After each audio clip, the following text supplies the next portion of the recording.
गणगौर की पौराणिक व्रत कथा। एक बार भगवान शंकर तथा पार्वती जी नारद जी के साथ भ्रमण को निकले। चलते चलते वे चैत्र शुक्ल तृतीया के दिन एक गांव में पहुंच गए। उनके आगमन का समाचार सुनकर गांव की श्रेष्ठ कुलीन स्त्रियां उनके स्वागत के लिए स्वादिष्ट भोजन बनाने लगी। भोजन बनाते बनाते उन्हें काफी विलंब हो गया, किंतु साधारण कुल की ही स्त्रियां श्रेष्ठ कुल की स्त्रियों से पहले ही थालियों में हल्दी तथा अक्षत लेकर पूजन हेतु पहुंच गई। पार्वती जी ने उनके पूजा भाव को स्वीकार करके सारा सुहाग रस उन पर छिड़क दिया। वह अटल सुहाग प्राप्ति का वरदान पाकर लौटी। तत्पश्चात उच्च कुल की स्त्रियां अनेक प्रकार के पकवान लेकर गौरी जी और शंकर जी के पास पूजा करने के लिए पहुंची। सोने चांदी से निर्मित उनकी थालियों में विभिन्न प्रकार के पदार्थ थे। उन स्त्रियों को देखकर भगवान शंकर ने पार्वती जी से कहा, तुमने सारा सुहाग रस तो साधारण कुल की स्त्रियों को ही दे दिया है, अब इन्हें क्या दोगी? पार्वती जी ने उत्तर दिया, प्राणनाथ, आप इसकी चिंता मत कीजिए। उन स्त्रियों को मैंने केवल ऊपरी पदार्थों से बना रस दिया है, इसलिए उनका रस धोती से रहेगा, परंतु मैं इन उच्च कुल की स्त्रियों को अपनी उंगली चीरकर अपने रक्त का सुहाग रस दूंगी। यह सुहाग रस जिसके भाग्य में पड़ेगा वह तन मन से मुझ जैसी सौभाग्यवती हो जाएगी। जब स्त्रियों ने पूजन समाप्त कर दिया तब पार्वती जी ने अपनी उंगली चीरकर उन पर छिड़क दी। जिस पर जैसा छींटा पड़ा उसने वैसा ही सुहाग पा लिया। तत्पश्चात भगवान शिव की आज्ञा से पार्वती जी ने नदी तट पर स्नान किया और बालू की शिव मूर्ति बनाकर पूजन करने लगी। पूजन के बाद बालू के पकवान बनाकर शिव जी को भोग लगाया।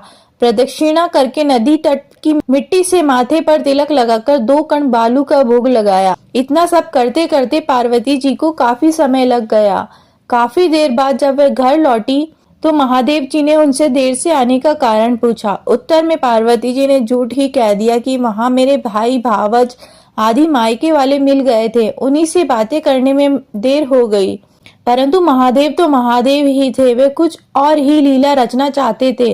अतः उन्होंने पूछा, पार्वती, तुमने नदी के तट पर पूजन करके किस चीज का भोग लगाया था और स्वयं कौन सा प्रसाद खाया था? पार्वती जी ने कहा कि स्वामी, मेरी भावज ने मुझे दूध भात खिलाया, उसे खाकर मैं सीधी यहीं चली आ रही हूँ। यह सुनकर शिवजी भी दूध भात खाने की लालच में नदी तट की ओर चल दिए। पार्वती जी दुविधा में पड़ गई। तब उन्होंने मौन भाव से भगवान भोले शंकर का ध्यान किया और प्रार्थना की कि हे भगवान, यदि मैं आपकी अनन्य दासी हूँ तो आप इस समय मेरी लाज रखिए।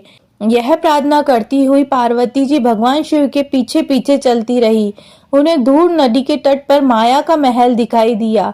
उस महल के भीतर पहुंचकर वह देखती है कि वहां शिवजी के साले तथा सलहज आदि सपरिवार उपस्थित है। उन्होंने गौरी तथा शंकर का भावभीना स्वागत किया। वह 2 दिनों तक वहां रहे।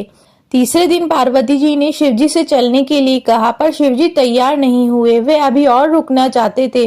तब पार्वती जी रूठकर अकेली ही चल दी। ऐसी हालत में भगवान शिवजी को पार्वती के साथ चलना पड़ा।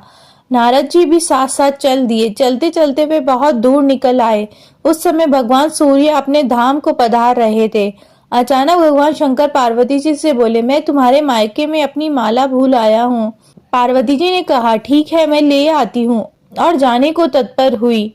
परंतु भगवान ने उन्हें जाने की आज्ञा नहीं दी और इस कार्य के लिए ब्रह्मपुत्र नारद जी को भेज दिया। परंतु वहां पहुंचने पर नारद जी को कोई महल नजर नहीं आया।